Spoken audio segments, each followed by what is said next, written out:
बहुत अच्छी तरह समझती हैं। मनीषा जी, क्या वजह है कि एक बार फिर से टीम इंडिया ने डार्क ब्लू कलर छोड़ के और लाइट ब्लू कलर पहन लिया? देखिए, जब हम कलर्स की बात करते हैं तो उनकी सिग्निफिकेंस, उनकी इंपॉर्टेंस सबकी जिंदगी में है, भले वो मेरी हो, आपकी हो या हमारी ऑडियंस की हो। इसलिए हम जब भी कलर सजेस्ट करते हैं या हम किसी नए कलर पे एक्सपेरिमेंट करते हैं या उसे उसे लेना शुरू करते हैं, तो उसके पीछे एक लॉजिक कहीं ना कहीं जुड़ा हुआ है। प्लानेटरी कॉम्बिनेशंस हैं, हमारे नंबर्स जो हमारे अराउंड हैं, तो हम जब भी किसी को सजेस्ट करते हैं इन सब बातों को ध्यान में रखते हुए ये सारी बातें कंसीडर की जाती है, ग्रहों की दशा? जी बिल्कुल। और इसके अलावा देखिए, आप हम रंग कहाँ नहीं इस्तेमाल करते। मान लीजिए आपने घर की दीवारें पेंट करनी है, भले आपके वेब पोर्टल की कलर थीम है, आपके ऑफिसेज की कलर थीम है, तो हर जगह जो रंगों का कोई ना कोई सिग्निफिकेंस है, जो कि अगर मैं मार्केटिंग की टर्म्स में कहूँ तो ब्रांड रिकॉग्निशन जो है उसे रंगों से मिलता है। तो इसलिए वो बहुत इंपॉर्टेंट है कि जो रंग, जो टीम या जो इंडिविजुअल वो रंग यूज कर रहा है, उसके लिए वो रंग उतना ही लकी हो।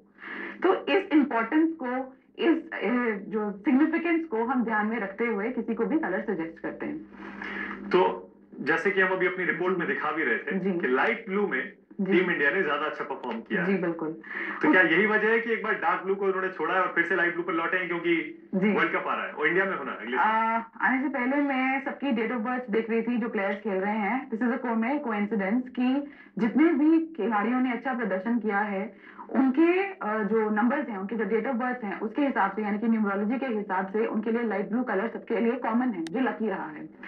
जब हम बात करते हैं, अगर आप देखें कि आपने अपनी रिपोर्ट में भी दिखाया कि जब पहले लाइट ब्लू था तो इनकी परफॉर्मेंस जो है बहुत अच्छी रही थी एज कम्पेयर टू जब इन्होंने ये नेवी ब्लू या डार्क ब्लू टोन लिया। तो इनऑल कह लीजिए, जब डार्क ब्लू इन्होंने कलर सजेस्ट किसी ने भी इनको किया होगा या इन्होंने अडॉप्ट किया, तो उसके से बैलेंस करने के लिए जो एफर्ट्स थे, कंपैरेटिवली उनकी रेशो जो है वो इनिशियली गिरी थी। लेकिन जब एफर्ट्स बढ़ने शुरू हुए, जब एफर्ट्स कह लीजिए या इनका उसी के साथ साथ उनकी परफॉर्मेंस भी बढ़ी है। तो हम ये कह सकते हैं कि जब भी कोई चेंज करते हैं तो एफर्ट्स नो डाउट हमें बढ़ाने पड़ते हैं अपने, लेकिन रिजल्ट्स जो हैं वो कहीं ना कहीं कलर्स का रोल तो है ना, जो हमें रिजल्ट्स में फर्क दिख रहा है। चलिए एक बार फिर से आप भी देखिए और अपने दर्शकों को भी दिखा देते हैं पहले की टीम इंडिया की जर्सी, जो कि डार्क ब्लू थी, और टीम इंडिया की नई जर्सी देखिए जरा आपके सामने इस समय आएगी। ये देखिए, पुरानी जर्सी डार्क ब्लू है, मनीषा जी आप भी देखिए जी, और ये है नई जर्सी लाइट ब्लू, ये देखिए। वैसे मेन इन ब्लू जी, जहां तक लुक का सवाल है, जी, दोनों ही में बहुत हैंडसम लगते हैं जी, नो डाउट। दोनों ही कलर्स की अपनी खूबसूरती है, दोनों रंगों की। जी, लेकिन ये बताइए कि ये जो हल्का नीला रंग है, क्या ये वर्ल्ड कप दिलाएगा टीम इंडिया को? खैर, जैसे मैंने कहा कि कभी भी कोई डिसीजन या कोई प्रोडिक्शन करने के लिए हम सिर्फ एक एस्पेक्ट को फॉलो नहीं करते। तो वर्ल्ड कप के लिए भी हमें काफी एस्पेक्ट्स को देखकर ही मैं प्रोडिक्शन करना चाहूंगी। पर जहां तक रंगों की बात है, तो हमने एक चीज ऑब्जर्व कर रहे हैं कि शुरू से लेकर अब तक जो है मैक्सिमम, अगर मैं ग्राफ देखूं तो क्रिकेट में इन्होंने ब्लू कलर का ज्यादा इस्तेमाल किया है।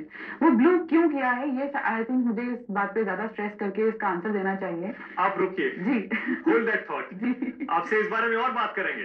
क्या टीम इंडिया इस नए लाइट ब्लू अवतार में वर्ल्ड कप जीत सकती है? हिंदुस्तान की जमीन पर ही होना है, बहुत जरूरी है कि हिंदुस्तान की क्रिकेट टीम ये वर्ल्ड कप जीते।